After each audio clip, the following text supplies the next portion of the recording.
Bonjour à tous et bienvenue dans cette vidéo. Nous sommes là aujourd'hui pour réagir à l'actualité. Vous en avez peut-être entendu parler. Le 12 novembre dernier, il y a une collision en mer entre le porte-avions nucléaire Charles de Gaulle et un navire de plaisance de 10 mètres. Alors je vous arrête tout de suite, ça s'est bien terminé. Il n'y a eu absolument personne qui est décédé. Vous voyez d'ailleurs sur l'image derrière, bien que les petites embarcations du Charles de Gaulle sont même venues au secours de ce bâtiment. Le tout, d'après le communiqué de presse de la Marine nationale, s'est déroulé à peu près 40 nautiques au sud-est de Hyères, zone où le porte-avions Charles de Gaulle opère généralement pour ses réentraînements et pour également les qualifications à l'appontage de son personnel. Et ce que je vous propose dans cet épisode, c'est dans un premier temps de regarder un tout petit peu les informations sur ce sujet, dans un deuxième temps, de se poser la question, est-ce que le porte-avions Charles de Gaulle a déjà eu une collision à la mer? La réponse est oui. Dans un troisième temps, de regarder la collision entre le HMAS Melbourne et l'USS Frank Ewans. C'était en 1969 et il y a eu des décès. Et dans un quatrième temps, nous allons regarder comment l'USS Kennedy, un autre porte-avions, a également percuté un navire en 1975. Avant de nous focaliser un petit peu plus sur les temps récents, en 2017, il y a eu pas mal de soucis avec l'US Navy. Nous allons regarder pourquoi il y avait autant de collisions à ce moment-là.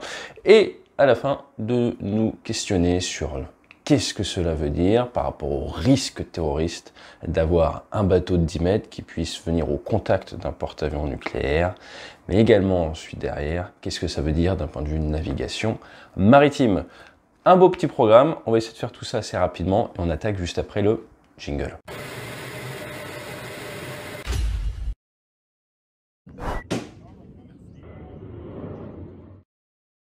Le porte-avions Charles de Gaulle est généralement en évolution au sud, sud-est ou sud-ouest de Hyères à moins d'une cinquantaine de nautiques. Pourquoi moins d'une cinquantaine de nautiques de la base de Hyères? Tout simplement pour permettre aux aéronefs, aux Rafales, de se dégager en cas de problème, de pouvoir aller se poser à terre si le porte-avions n'est pas disponible ou si les compétences du pilote et les conditions du moment ne lui permettent pas de venir se poser sur le pont d'envol. Ce qu'il faut savoir, c'est que quand vous revenez d'une mission, vous avez un certain pétrole, une certaine masse à respecter et vous n'avez pas un nombre d'essais illimité. C'est généralement 2, 3, 4 essais, fonction de la configuration de l'avion, fonction des conditions météo. Et il faut donc ne pas être trop loin d'un terrain de soutien, d'un terrain d'appui pour permettre la récupération à terre des aéronefs. À partir de là, le porte-avions ne sort pas forcément avec son escadre, avec sa protection. La Task Force 473, par exemple, c'est le porte-avions, c'est du sous-marin nucléaire d'attaque, c'est du ravitailleur, c'est de la frégate anti-aérienne, de la frégate multimission. Pour une simple sortie d'entraînement, de réentraînement, de work-ups, de montée en puissance, même technique, nous n'allons pas faire sortir toute la flotte de Toulon. Chaque bâtiment a un petit peu son propre agenda. Donc, nous sommes temps de paix, nous sommes dans nos eaux juste à côté de chez nous, il est possible que le porte-avions sorte seul. Pour ce qui est de la collision de hier, je ne sais pas si le porte-avions était seul ou accompagné, mais dans tous les cas, ça n'aurait sûrement pas changé grand-chose. Au niveau des faits, donc ce bateau d'une dizaine de mètres a été dématé, c'est-à-dire qu'il a perdu son mât. On peut donc en arriver à la conclusion que comme sa coque n'a pas été attaquée et que seulement son mât a été endommagé, il n'y a pas eu de collision directe contre coque, et il est probable que peut-être que le mât ait tapé le porte-avions. Pourquoi? Parce qu'il semblerait que le porte-avions ait fait une manœuvre d'évitement au dernier moment pour essayer de ne pas percuter ce voilier. Cette manœuvre d'évitement a probablement sauvé la vie du skipper à bord du voilier et sauvé l'intégrité physique au niveau de la coque du voilier.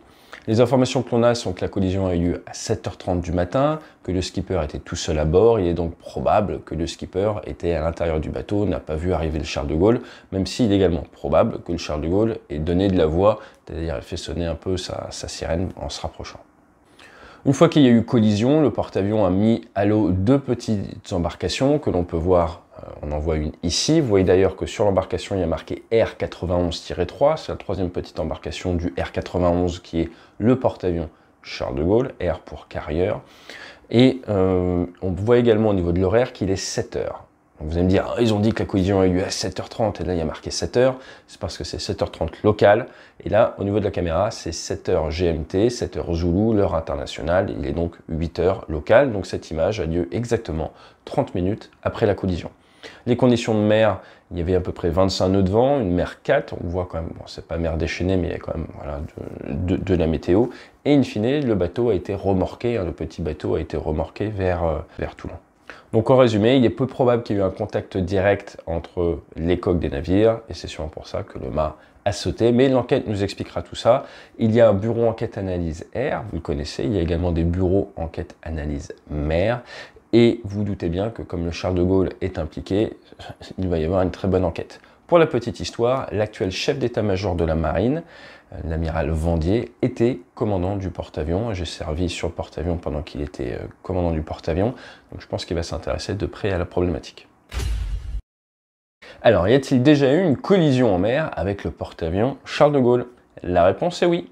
La réponse est qu'en janvier 2011, le 15 janvier 2011, dans l'océan Indien, lors d'un RAM, un ravitaillement à la mer, moment où il y a transfert de carburant, transfert de vivres, transfert de matériel entre un pétrolier ravitailleur de la marine et le Charles de Gaulle, eh bien, il y a eu une avarie de barre pour le PR, pour le pétrolier ravitailleur Meuse, qui avait une trentaine d'années, 20 000 tonnes, 150 mètres de long. Ce dernier a donc percuté sur la droite le Charles de Gaulle. Il n'y a pas eu de morts, il n'y a pas eu de gros dégâts, un petit peu de carrosserie sur le Charles de Gaulle, mais ça aurait pu être pire si les équipages n'avaient pas bien réagi. Donc ce ravitaillement à la mer, c'est une phase critique, les deux bateaux doivent être en patrouille serrée, doivent être parfaitement alignés, et si vous perdez eh bien, la capacité à vous diriger, ce qui est arrivé aux Meuse avec une avarie de barre, eh bien forcément, c'est pas une situation d'avenir. Donc 2 collisions en mer pour le Charles de Gaulle, 0 victime, 0 gros dégâts, très intéressant. Et ce que je vous propose maintenant, eh bien, c'est de regarder un petit peu l'histoire maritime et d'autres cas de porte-avions, d'autres cas de navires.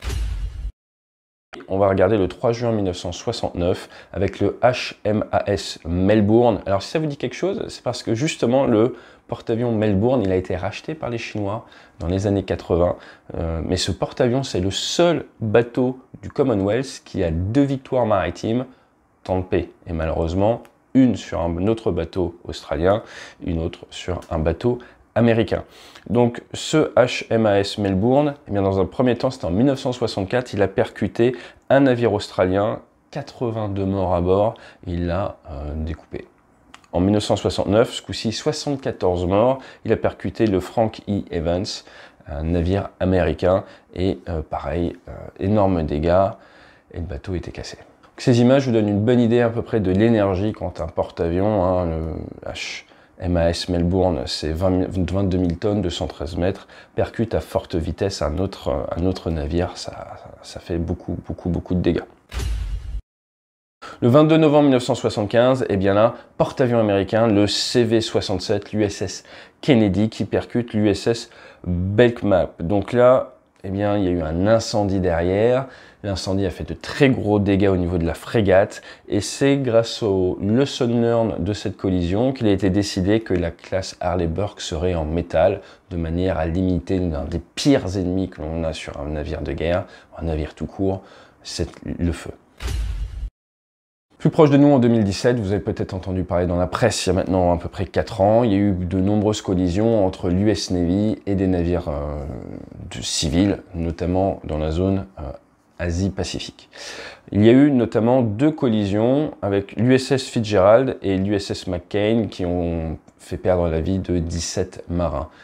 Ces collisions étaient très impressionnantes. Et là, vous voyez que petit navire ou moyen navire de guerre versus gros, très gros navire civil, eh bien, ça peut faire d'énormes dégâts également.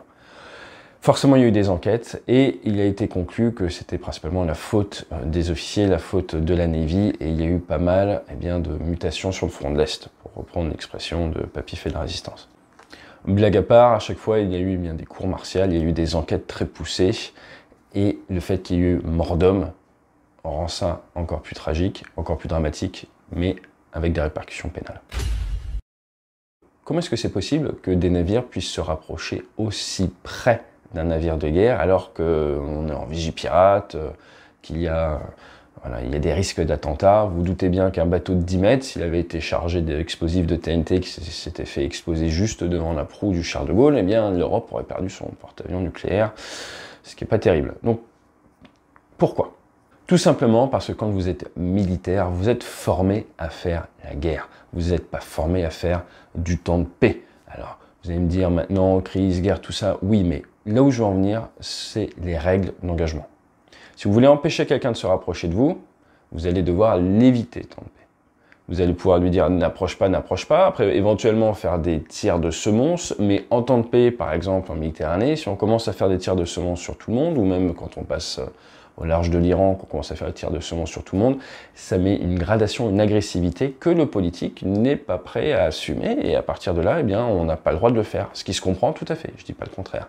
Maintenant, la difficulté c'est quoi? C'est empêcher des navires ou des avions, quand vous êtes dans un avion, de se rapprocher à une certaine distance de vous est extrêmement difficile, puisqu'à part les menaces, vous ne pouvez pas faire grand-chose. Et je pense que le meilleur exemple, c'est de regarder ce qui se passe en Iran. Dès que vous avez des bateaux occidentaux militaires qui passent à côté de l'Iran, vous avez généralement toute une horde de petits navires, plus ou moins gros, qui viennent, qui vous tournent autour et qui s'approchent extrêmement près. Vous n'allez pas commencer à tous les abattre, sinon ça s'appelle la guerre. Vous ne pouvez pas, vous n'avez pas l'autorisation de faire monter le conflit, de faire monter la tension. Donc, vous ne pouvez pas mettre en œuvre de l'armement. Ce qui veut donc dire qu'en temps de paix, quand vous êtes sur un navire de guerre, pour empêcher l'adversaire de se rapprocher quasi au contact où il pourrait faire exploser des charges explosives, c'est extrêmement difficile. 1. Vous l'évitez. 2. Le tir de semonce, si vous avez le droit, parce qu'encore une fois, il faut que politiquement vous ayez le droit. Et après, eh bien, c'est très compliqué. Donc, je pense que cet exemple peut vous amener à comprendre un peu mieux toute la problématique d'avoir de la puissance, mais de ne pas avoir les règles d'engagement pour la défendre. Et c'est pour ça que le talon d'Achille de toutes les armées occidentales, eh bien, c'est le début d'un conflit, exactement un petit peu comme Pearl Harbor, si vous voulez, pour les Américains, où la guerre n'était pas encore déclarée, les règles d'engagement n'étaient pas encore là, le niveau de vigilance n'était pas forcément là, et là, pouf, vous faites attaquer, vous faites surprendre, vous faites initialement enfoncer, avant de pouvoir dire, ok, d'accord, maintenant c'est la guerre, on change nos règles d'engagement, on y va, on fait comme un entraînement, mais maintenant on va vraiment pouvoir capitaliser sur notre matériel. Donc ça, c'est très très vrai, et c'est justement un point fondamental pour tout ce qui est avion furtif lors d'une interception en vol, ou pour ces bateaux de guerre absolument monstrueux. Imaginez, là, demain, vous voulez attaquer les États-Unis, par exemple, je dis ça par exemple, vous allez avec des petits navires de croisière chargés des petits navires de tourisme chargés d'explosifs, très proches d'eux, tous à la même heure, aux quatre coins du globe, et vous vous rapprochez, ils vont vous dire n'approche pas, n'approche pas, n'approche pas, ils vont essayer de vous éviter, n'approche pas, et si vous vous débrouillez bien, vous allez pouvoir peut-être venir au contact, et là vous faites exploser, et instantanément vous commencez la guerre en faisant des gros dommages à tous les porte-avions américains. Là je pousse un petit peu le raisonnement, mais c'est pour vous montrer cette problématique d'empêcher le contact en temps de paix.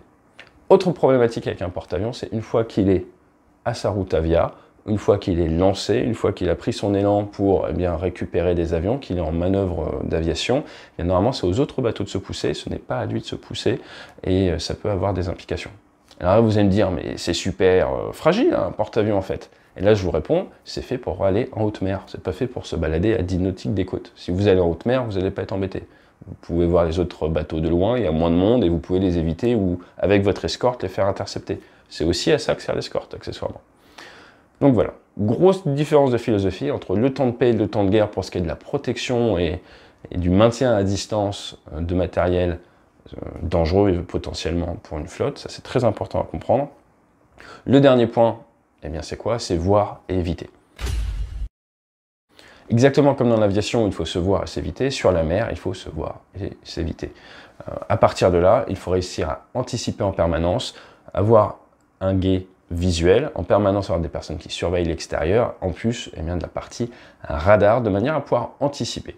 Avec un bateau, vous avez énormément d'inertie, contrairement à un avion de chasse.